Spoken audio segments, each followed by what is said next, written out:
Officials are investigating an intentional explosion at Harvard University's medical building. Nobody was injured. At the time, we do not know what this explosion was, how it went down, why it happened, and there are some individuals seen fleeing the scene covering their faces. Perhaps, my friends, it is all a simple misunderstanding. It's a medical building, some kids were goofing off, mixed some chemicals, kaboom. I'm not going to wager on that one. I don't know what happened. And we're going to go through this to try and figure out what we can gain to understand from this story. What I will say is, to a hammer, everything looks like a nail. And me, of course, my focus has been largely on the culture war, politics, and the violence that's been going on in this country. So, of course, in my myopic view, full disclosure, there is a real fear that this is somehow related to the culture war, although I don't know if I would immediately come out and say it's obviously political. That is to say, as social order begins to break down, there are tangentially related incidents which may be occurring, such as these individuals maybe seeing the political environment or truly believing in violence, now that we see this among young people, decides to take some kind of action against Harvard using violence. Maybe. Maybe not. I mean, honestly, again, maybe the explosion was just an accident. But last week or a couple weeks ago, we saw that story of the U-Haul truck that was backing up into this Coast Guard entrance, and they unloaded on it. Initial reports suggested it was just an errant driver. And then, of course, when you actually tracked the hourly live breaking news from those on the ground, it was a leftist attacking the Coast Guard.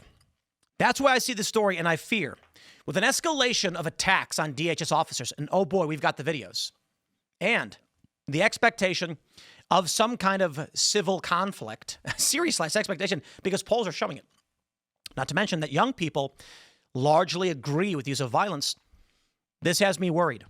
Because as I've predicted what it looks like in a civil war in a modern era, or a revolution, whatever you want to call it, whatever form it takes, it looks like this.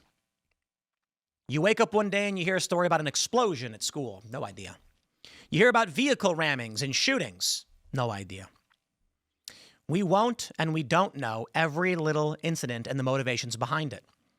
But when you start getting to that point of mass civil conflict, kinetic conflict, you're not going to know every little motivation of every action that's taken, just that people are increasingly using violence as a means to an end. So I want to stress this again as best as I can. This may turn out to be some kids angry. It could be personal. It could be financial. Who knows? Considering all the other news I've got lined up, it's pretty worrying. My friends, it is Backyard Butchers. Guys, I love me a good ribeye. I was a filet guy for a while, but I'm going towards those ribeyes now. You guys have heard of Big Pharma? No, you have. There's also Big Ag, Big AG, Big Agriculture, we call it. 85% of American meat is controlled by just 4 companies.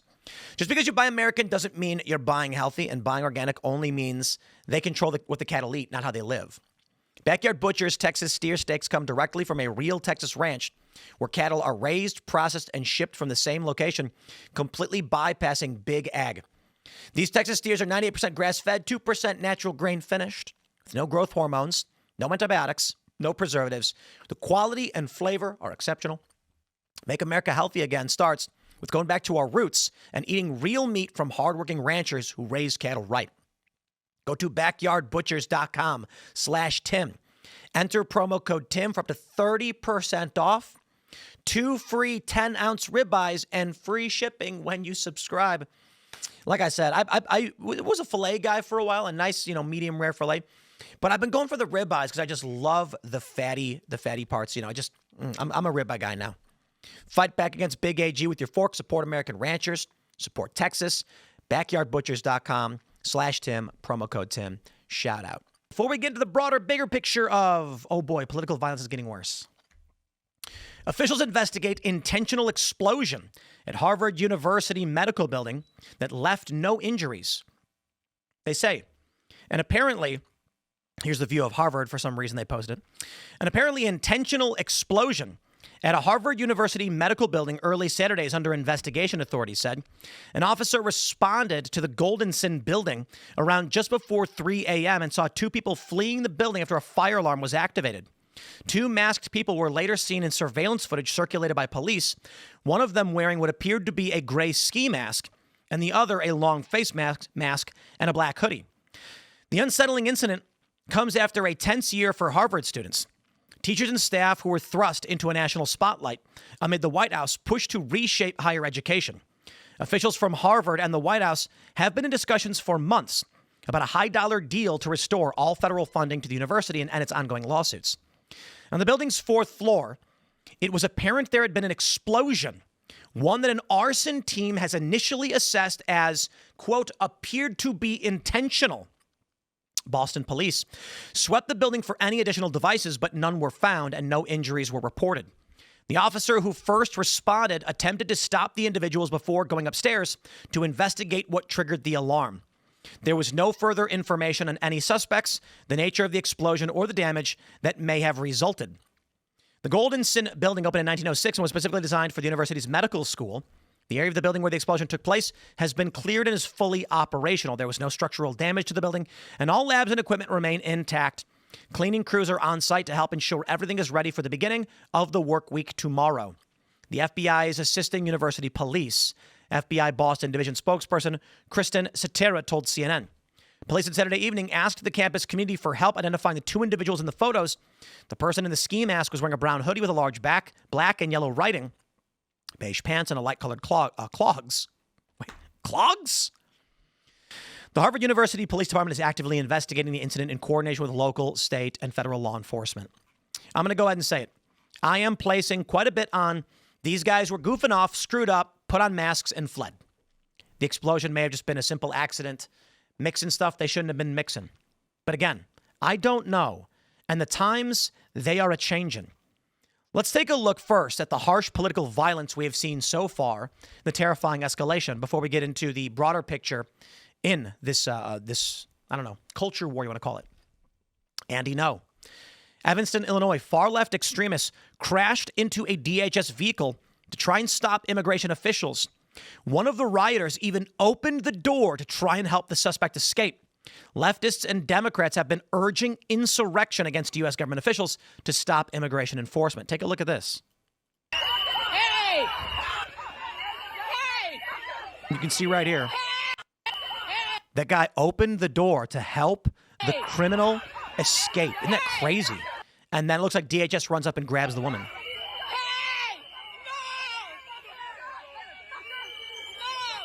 Whoa. Look at that. DHS just drew his handgun on the guy. Wow, this is nuts. It's getting crazy out there, guys. Wow.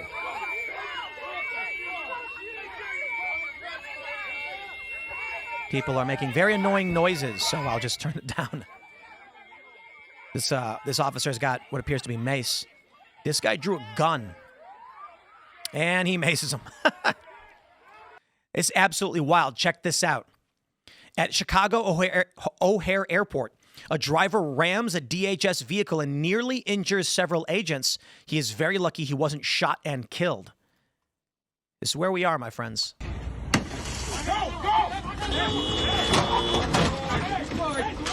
He could have killed that one guy. He's still trying to ram the vehicle. He's holding the gas down. Wow, man.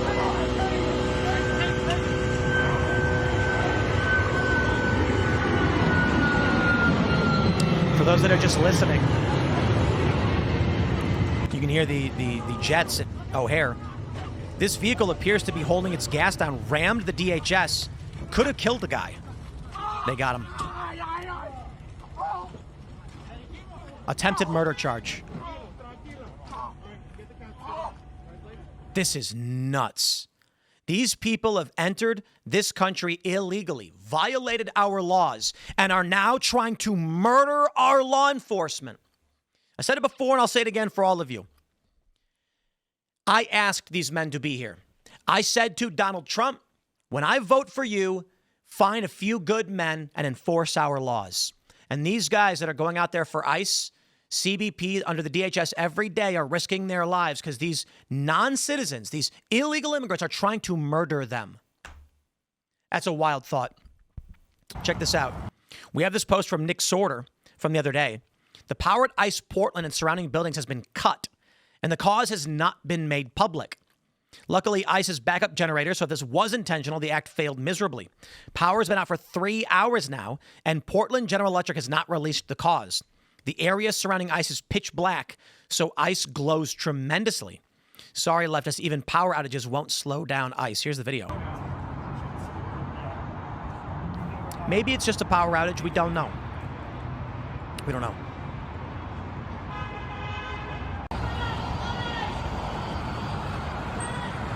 I don't know how many of you are going to keep believing in coincidences, though.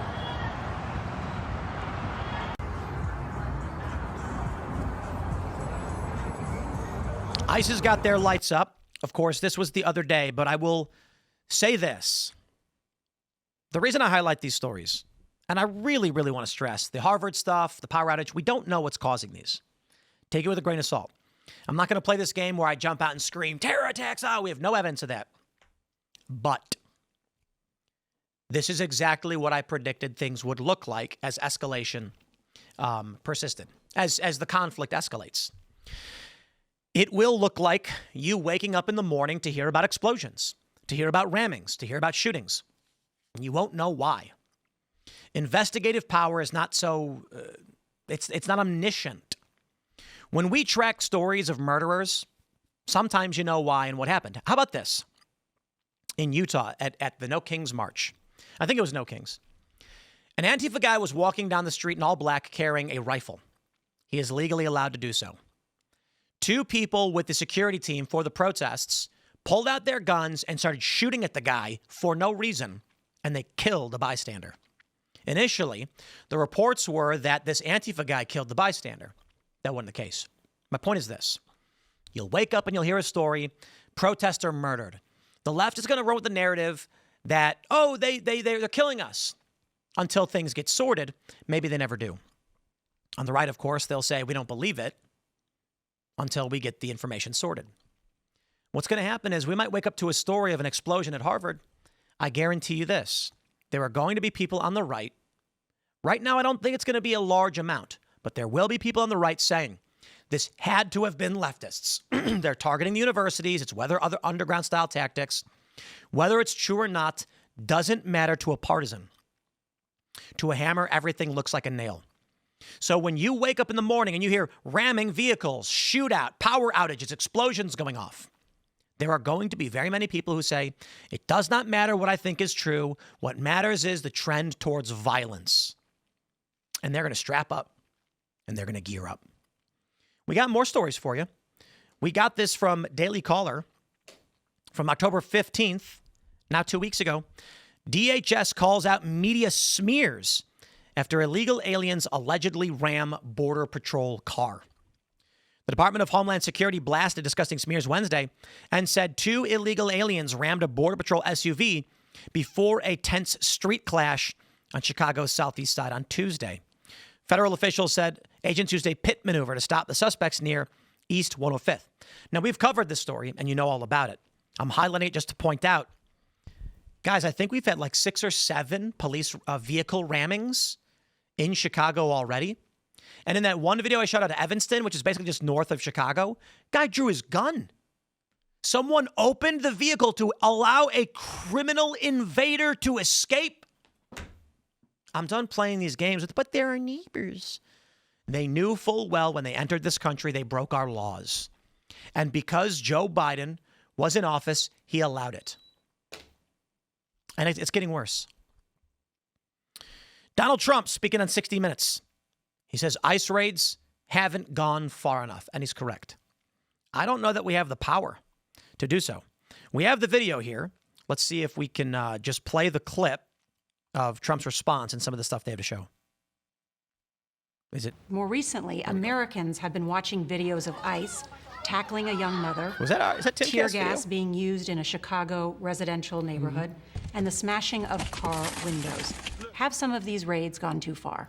No, I think they haven't gone far enough because we've been held back by the judges, by the liberal judges that were put in by Biden and by Obama. You're okay with those tactics? Yeah, because you have to get the people out.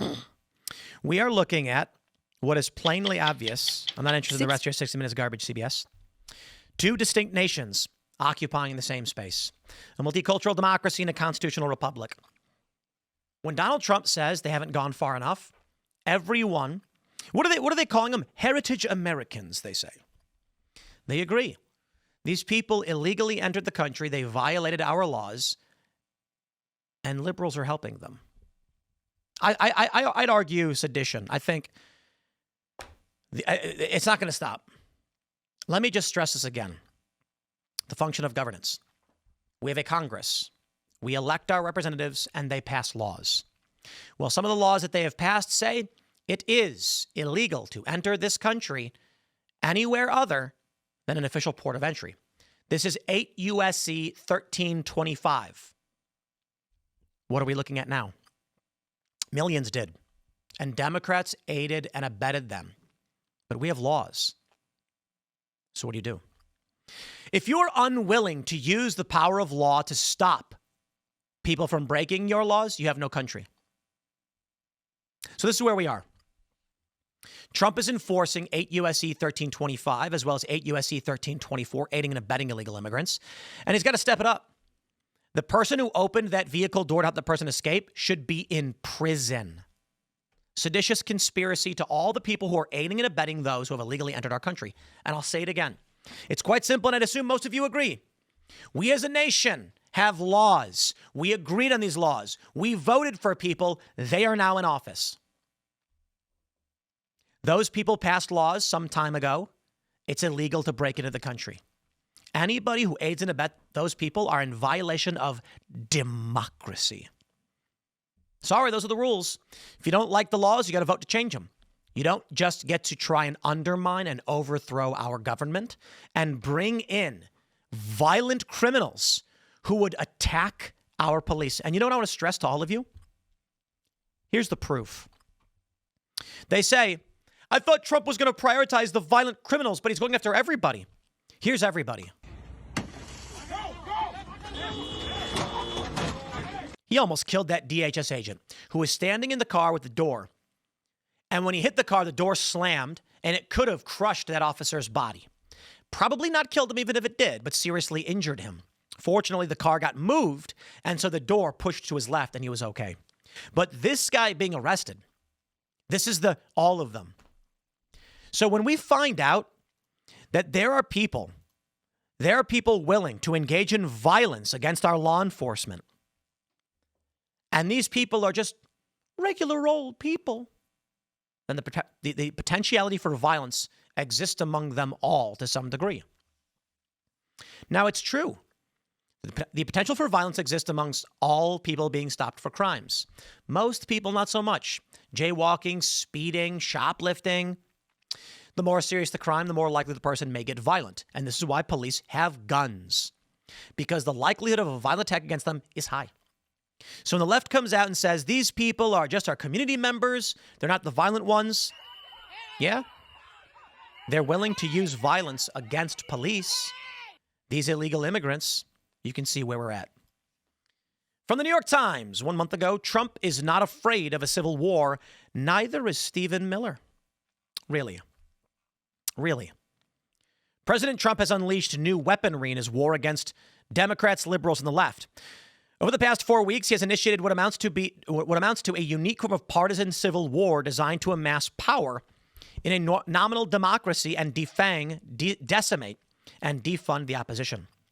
Trump's assault on the left combines the use of the available tools of violent conflict, the military, DHS, and ICE, with the prosecution of critics and people he doesn't like. Who? Cuts of essential funds for liberal institutions, the use of regulation to threaten businesses with bankruptcy, the criminalization of free speech, and the blackmailing of corporate America into obedience. 2 days after the assassination of Charlie Kirk last month, Stephen Miller, Trump's top domestic policy advisor, went on Sean Hannity's Fox News show to describe in great detail how the administration plans to deal with its domestic opponents. We will not live in fear, but you will live in exile, because the power of law enforcement under President Trump's leadership will be used to find you. Will be used to take away your money, take away your power, and if you've broken the law, to take away your freedom. For Trump and his allies, recent developments, including the government shutdown, the indictment of James Comey, and the assassination of Kirk, are openings to escalate the attack on institutions and programs identified with liberalism in the Democratic Party. For the MAGA right, any crisis is an opportunity. In fact, every crisis is. I love how they play this game. I love how they play this game that Charlie Kirk's assassination is an opportunity for the right, that the right is taking action after the fact, happy that it happened. Charlie Kirk, the most effective preacher of MAGA and conservative values, was murdered. They killed him. It's hard to believe. It's hard to believe that it's been almost 2 months since they murdered Charlie Kirk. I consider Charlie a friend, but I want to make sure I always stress we weren't drinking buddies. And then people go, we didn't drink. So, right, well, neither do I. I'm not like a teetotaler, you know what I mean? But I one drink a year, maybe, if that. Seriously, I don't really drink. And Charlie helped out our show. He went to great lengths to do so. He saw value in the work that we did. Our success was his success because he agreed in this movement. But I don't want to make it, I don't want to make it seem like I'd call him on the phone and ask for a recipe or anything like that. But it was brutal. It was extremely painful to see. Not just because Charlie was good to us at Timcast, but because so many of the people who work with and around Timcast, our third-party agencies and vendors, they were really good friends with Charlie and his team. And so this was our sphere. This was personal. The only opportunity description is to go after those who would kill us. I wouldn't call it a real opportunity. I would call it more of an obligation. Look how they want to frame it. They killed Charlie Kirk. They, as in, the evidence suggests a highly motivated political ideological faction. Now, by all means, you can accuse whatever faction you want, but certainly the killing of Charlie Kirk was political. And he is dead now.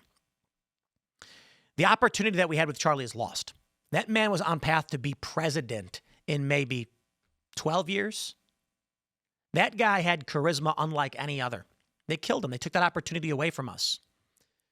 Now we have an obligation to go after those who would seek our deaths and the destruction of this nation. And the New York Times calls it an opportunity. How disgusting. They say, Ray Enos, a political scientist at Harvard, emailed me in response to my inquiries about the rapid series of developments after Kirk's death. Quote, there's no doubt about what Trump is doing in the wake of Kirk's killing. His attacks on his political opponents are purely authoritarian. He sees the killing of Kirk as an opportunity to accomplish what he's been talking about since he entered politics, using the power of the state to punish those who defy him. I'm going to prove to you right now with one simple phrase, one simple thought. I had told a lot of people this. I had talked about it. After Charlie Kirk's assassination, there was a very terrifying moment that has waned a little bit, but I ask you all of this to comment because I want to know what you think, if you agree or disagree. In the wake of Charlie Kirk's murder, what do you think would have happened to this country if at a memorial for Charlie Kirk, with several high-profile guests, a bomb went off, killing several of them? When they talk about Trump as though he's this maniacal dictator who wants to take over the world, I can tell you that's not the case, simply because if Trump was, I don't know, he'd be more like Obama, I guess, murdering American citizens overseas. But a true dictator, they would have false flagged it. They would have said everybody's freaked out, they're mourning Charlie was murdered. A true dictator would have staged a false flag against themselves, blamed it on their political opponents, and used that for absolute power. Trump didn't do any of that. Nobody did. Charlie Kirk was killed. And we're just seeing what we're seeing. People grieving and angry, saying we have to stop those that would kill us. That's where we're currently at. Politico reports, America is bracing for political violence, and a significant portion thinks it's sometimes okay. A significant portion of the left, more so than the right, believes it's okay. A majority of Americans, 55%, expect political violence to increase. Indeed. I'm going to tell you exactly why it will happen. Young people are violent. Older people are not. When boomers were young, they were not so violent. To be fair, there were a lot of boomers that were, but most boomers were not. Whether underground, of course, were violent. But right now, the younger generation is unemployed, largely childless, politically motivated, and they believe in violence. When these people take power in whatever way, when they get older, you will see it manifest. I made this prediction with Bud Light. We were talking about how could Bud Light have abandoned its frat bro image and gone woke with Dylan Mulvaney. My prediction. This is a female marketing intern who recently stepped up and got this role and said, we're going to change the game. Turns out I was correct. A woman recently became head of marketing or with authority in marketing and said, let's go woke. Because the old school wouldn't have done it. When the young people move up, their ideology is injected into that system. And young people are violent. How many of you guys remember this story? An apparent thwarted attack at the world's busiest airport. Yeah, Atlanta. The world's busiest airport. And apparently, some guy was threatening to shoot up the airport. Someone caught him. 350-pound man towering over her arrested him, thwarting what police said was a planned attack at Hartsfield-Jackson Atlanta International. Banks on Monday apprehended Billy Joe Cagle, whose family alerted law enforcement that he was armed and headed to the airport to shoot it up. I don't know why. Crazy people do crazy things. This is where we're at. Yahoo News, most Americans think political violence is on the rise. Story as of yesterday. Antifa posts hit list in Portland targeting journalists. But there is no Antifa. I love this game they play. Antifa's not a real thing. Well, then neither is white supremacy. There's no group, right? It's funny when they go, no, the Proud Boys are a group. Oh, Rose City Antifa's a group. Antifa exists. The Proud Boys aren't actually white supremacists. Call them whatever you want. But I think everyone paying attention can see where we're going. Harvard Medical School explosion. Just before 3 a.m. Saturday. What were these guys doing in the school? 3 a.m. 2 grainy photos. Was it all a gag? Was it an accident? Was it intentional? Maybe they were robbing a safe. Maybe they were destroying evidence. Maybe there was a server. I don't know. They've not explained what the explosion did. So we don't know for sure. But it is getting crazy out there. Now I'm going to be joined in just a moment by Gavin McInnes. I believe we have geared up and ready to go. He'll be joining us to talk about what's going on in New York, as well as this political violence. So smash the like button, share the show with everyone you know. That will be up at 4 p.m. at rumble.com/theculturewar, as well as youtube.com/Timcast. You don't want to miss it. If you're watching live, it'll begin in just a moment. For everybody else, thanks for hanging out, and we will see you all next time.